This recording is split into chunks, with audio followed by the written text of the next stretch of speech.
ദിവസം, 10 ദിവസം കഴിഞ്ഞിട്ടില്ല, 10ാമത്തെ ദിവസം 65 ലക്ഷം രൂപക്ക് വിൽക്കുന്നു. രണ്ടും ക്യാഷ് ട്രാൻസാക്ഷൻ. ഒഫീഷ്യൽ ഒരു ഒറ്റ പൈസ ഇല്ല. 35 ലക്ഷത്തിന് 33,80,000 മറ്റോ വിൽക്കുന്നു. Received amount, paid amount by cash. 65 ലക്ഷത്തിന് വെക്കുന്നു. Received amount by cash. നടക്കോ? ഈ ഇരിക്കുന്ന ആർക്കെങ്കിലും അങ്ങനെ രജിസ്ട്രേഷൻ ചെയ്യാൻ പറ്റുമോ? ഏറ്റവും ചുരുങ്ങിയത് ഒരു 10,000 രൂപയെങ്കിലും ആ ഫ്ലാറ്റിന് വില കാണിക്കണ്ടേ? White amount. ഒരു 25 ലക്ഷമില്ലാതെ ചെയ്യാൻ പറ്റുമോ? 35 ലക്ഷത്തിന് ഈ 33 ലക്ഷത്തിന് ചെല്ലാൻ എന്തിനാ ഇത് വാങ്ങുമ്പോ തിരുവനന്തപുരത്ത് അന്നത്തെ ഫ്ലാറ്റിന്റെ വില 60-70 ലക്ഷമാണ്. ഏകദേശം വിറ്റിരിക്കുന്നത് അതേ പൈസനാണ്, വാങ്ങിയിരിക്കുന്നത് പകുതി പൈസക്ക്. രണ്ടും ബ്ലാക്ക് മണി. DGPയുടെ മേശപ്പുറത്തുണ്ട് ആ പേപ്പർ. ആ ഒരൊറ്റ പേപ്പർ മതി ഈ അജിത് കുമാറിനെ സസ്പെൻഡ് ചെയ്യാൻ. ഈ കള്ളപ്പണ ഉപയോഗം, ഈ രജിസ്റ്റർ ഓഫീസിൽ നടത്തിയ അധികാര ദുർവിനിയോഗം, ഈ പോലീസ് ഉദ്യോഗസ്ഥനെ ഭയപ്പെട്ടിട്ടല്ലേ ആ രജിസ്ട്രേഷൻ അതോറിറ്റി അങ്ങനെ ഒരു ആധാരം നടത്തി കൊടുക്കുന്നത്? ചെയ്തോ? ഈ നിമിഷം വരെ ചെയ്തോ? കാരണം മറ്റതൊക്കെ അന്വേഷിക്കണം. മാമിൻ്റെ കുറെ അന്വേഷിക്കണം, റിദാൻ ബാസിൽ അന്വേഷിക്കണം, ഈ കള്ളക്കടത്ത് സംഘത്തിന്റെ വിശദമായ അന്വേഷണം നടത്തണം. ഈ ഡോക്യുമെന്റ് പരിശോധിച്ചാൽ മതി. ആ രജിസ്റ്റർ ഓഫീസിൽ ഒരു പോലീസുകാരനെ വിട്ട് അതിന്റെ ഡീറ്റെയിൽസ് എടുത്താൽ മതി. PV അൻവർ കൊടുത്തത് ശരിയാണോ എന്ന് മാത്രമുള്ള പരിശോധന മതി. അപ്പൊ എന്താക്കി? അതിന് 6 മാസം. എന്തിന്? വിജിലൻസ് അന്വേഷണത്തിന്. സെക്രട്ടേറിയറ്റിന്റെയും പോലീസ് ഹെഡ്ക്വാർട്ടേഴ്സിന്റെയും മുറ്റത്ത് സ്ഥിതി ചെയ്യുന്ന ഈ 2 കച്ചവടത്തിന്.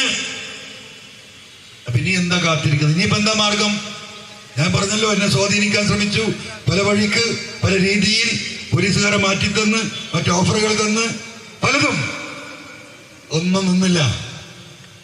ഇപ്പൊ എന്താ പണി? ഇപ്പൊ ഭീഷണിപ്പെടുത്ത ഒന്നും നടക്കില്ല എന്ന് കണ്ടപ്പം ആ പത്രസമ്മേളനത്തിന് അതാ വരുന്നു. ഈ കള്ളക്കടത്ത് സംഘത്തിന് ഈ പോലീസുകാരുണ്ട് ഭയങ്കര ബുദ്ധിമുട്ടുണ്ട്. ബഹുമാനപ്പെട്ട മുഖ്യമന്ത്രി പറയാം. അതുകൊണ്ട് ഇവരുടെ ഈ പ്രവർത്തനം അഭിനന്ദനാർഹമാണ്. കള്ളക്കടത്ത് സംഘത്തിലെ ഒരു ലോബിക്ക് ഇതുകൊണ്ട് വലിയ പ്രയാസമുണ്ട്.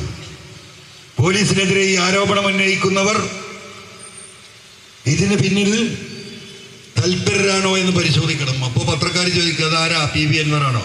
അത് എനക്കറിയില്ല. അങ്ങനെ ചോദിച്ചു. അത് എനക്കറിയില്ല. വീണ്ടും ചോദിക്കുന്നു, എനക്കറിയില്ല. നിങ്ങൾ 2 ചിരി അല്ലേ? 2 ചിരി. അത് കഴിഞ്ഞു. പിന്നെന്താ പറയുന്നത്? ഗവർണർ എന്തോ ഒരു പരാതി കൊടുത്തിട്ട് അൻവറിന്റെ പേര്. ഏത് ഫോണേ? ഇതൊക്കെ കേട്ട് ഞാനിങ്ങനെ മുട്ടുംകാല് വിറച്ചിട്ട് ഞാൻ അവിടുന്ന് തടിയെടുക്കുന്ന മുമ്പ് വിചാരിച്ചു. ഞാൻ ഏത് വാപ്പാന്റെ മോനാ എവിടുന്നാ വരുന്നതെന്നുള്ളത് അദ്ദേഹം മനസ്സിലാക്കിയിട്ടില്ല. മനസ്സിലായോ? ഞാനൊരു മലപ്പുറത്തുകാരനാണ് നിങ്ങൾ പൂർണ്ണമായി വിചാരിക്കണ്ടേ. ഞാൻ പകുതി കോഴിക്കോടാ. എൻ്റെ ഉമ്മ ചെറുവാടിയാ. കൊളക്കാടനാണ് എൻ്റെ ഒരു ഭാഗം രക്തം, ഒരു ഭാഗം പുത്തം വീട്ടിലാ. അപ്പൊ ഞാൻ പറഞ്ഞു വരുന്നത്, ഈ രീതിയിൽ കാര്യങ്ങൾ പോവുകയാണ്. അപ്പൊ ഇന്ന് ഹിന്ദുവിനാണ് മുപ്പത് കൊടുക്കുന്നത്. ഇതിലപ്പുറം തെളിവ് എന്താ വേണ്ടത് സഹോദരന്മാരെ? ഒരു കോമൺ സെൻസ്. ഇത് എങ്ങോട്ടുള്ള റിപ്പോർട്ടാണ്? എങ്ങോട്ടുള്ള പത്രവാർത്തയാണ്? അപ്പൊ എനിക്ക് പ്രിയപ്പെട്ട ഇതിന്റെ പിന്നിൽ നിൽക്കുന്ന സഖാക്കളോട് പറയാനുള്ളത്, ഞാൻ നിങ്ങൾക്ക് വേണ്ടി, ജനങ്ങൾക്ക് വേണ്ടി ഇറങ്ങിയതാ. മനസ്സിലായില്ലേ? അപ്പോ ഇതിൽ രാഷ്ട്രീയമൊന്നുമില്ല. ഇവിടെ ഈ വിഷയങ്ങളൊന്നും തെളിയില്ല. കാരണം എന്താ? ഒന്നും തെളിയില്ല. ഈ നെക്സസ്, ഞാൻ പറയുന്ന നെക്സസ് ഉണ്ടല്ലോ, അതാണ് ഇതിന്റെ മുഴുവൻ കാരണം. നിങ്ങൾ ഓരോരുത്തരും ആലോചിക്കണം. നാം വിളിക്കുന്ന പാർട്ടിക്ക് സിന്ദാബാദ് വിളിക്കുന്ന നേതാക്കന്മാർ, നിങ്ങൾ സത്യസന്ധമായ ഒരു കേസിൽ ഇടപെട്ടിട്ട് നിങ്ങൾ പരാജയപ്പെട്ടിട്ടുണ്ടെങ്കിൽ നിങ്ങൾക്ക് ബോധ്യപ്പെട്ടിട്ടുണ്ടാവും ഇതൊരു നെക്സസിന്റെ ഭാഗമാണ്. ഇപ്പൊ ഈ കോഴിക്കോട് അങ്ങാടിയിൽ 2 3 കേസ് എൻ്റെ അടുത്ത് വന്നിട്ടുണ്ട്. എന്താ കേസ്? സാമ്പത്തിക തർക്കം. അപ്പൊ ഇങ്ങനെ നമ്മുടെ സഖാക്കൾ വഴി അല്ലെങ്കിൽ സുഹൃത്തുക്കൾ വഴി വരും. ഒരു കേസ് വളരെ പ്രമാദമായ കേസാണ്. ആളെ പേര് പറയാതെ തന്നെ നിങ്ങൾക്ക് മനസ്സിലാവും.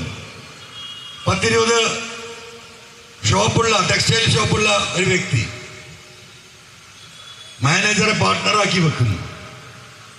പണം മുടക്കിയവൻ നാട് മുഴുവൻ നടന്ന് സാധനങ്ങൾ വാങ്ങുന്നതിൽ കോൺസെൻട്രേറ്റ് ചെയ്യാണ്. നാട്ടിൽ വരും, പിന്നെ ഓടും.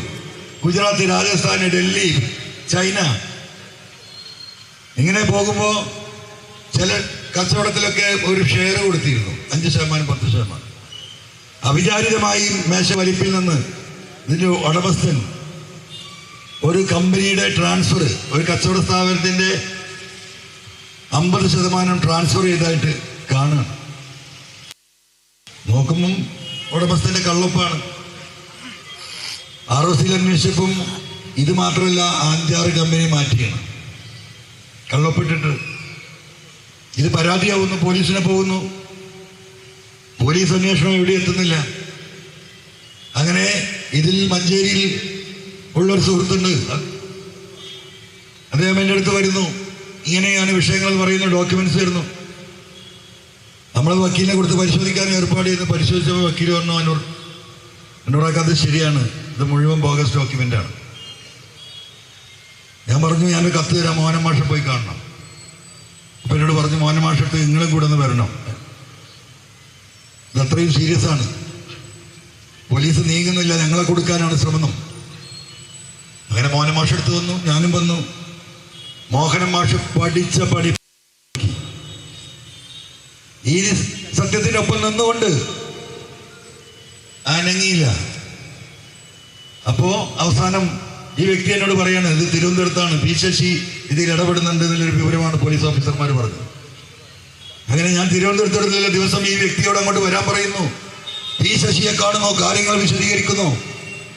ഞാൻ പി ശശിയുടെ മുഖത്ത് നോക്കിയിട്ട് ഞാൻ സ്നേഹത്തോട് പറഞ്ഞു, ശശിയേട്ടാ, ഇവർക്ക് ഇങ്ങനെ ഒരു സംശയമുണ്ട്, നിങ്ങൾ ഇടപെട്ടിട്ടാണ് പോലീസ് ഈ അനങ്ങാപ്പാറ നയം സ്വീകരിക്കുന്നത് എന്ന് ഇവർക്ക് പോലീസുകാരിൽ നിന്ന് അങ്ങനെ കിട്ടിയ വിവരമുണ്ട്.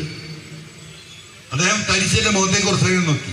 എന്താണ് MLA, നമ്മൾ നീതിയുടെ ഒപ്പല്ലേ നിൽക്കൊള്ളുന്നു, ഇതോടെ പറയുന്നതാണ്. അപ്പൊ പുള്ളി പറഞ്ഞു, നിങ്ങൾക്ക് നീതി കിട്ടും. ആ വ്യക്തി മടങ്ങിപ്പോന്നു. വല്ലതും നടന്നോ? ഒന്നും നടന്നില്ല. അവസാനം ഹൈക്കോടതിയെ സമീപിച്ചു, അതിന് വേണ്ട സൗകര്യങ്ങൾ ചെയ്തു കൊടുത്തു. ഇപ്പം ഈ ഡോക്യുമെന്റ് ഉണ്ടാക്കിയവൻ ഇപ്പോഴും ജയിലിലാണ്. കഴിഞ്ഞ ആഴ്ച മറ്റൊരു കേസിൽ, ഇതേപോലത്തെ ഒരു കേസിൽ ഇവിടെ റിമാൻഡ് കിടക്കുകയാണ്. ഇന്നത് ജാമ്യം കിട്ടിയെന്ന് എനിക്കറിയില്ല. പരിപൂർണമായ അനീതി.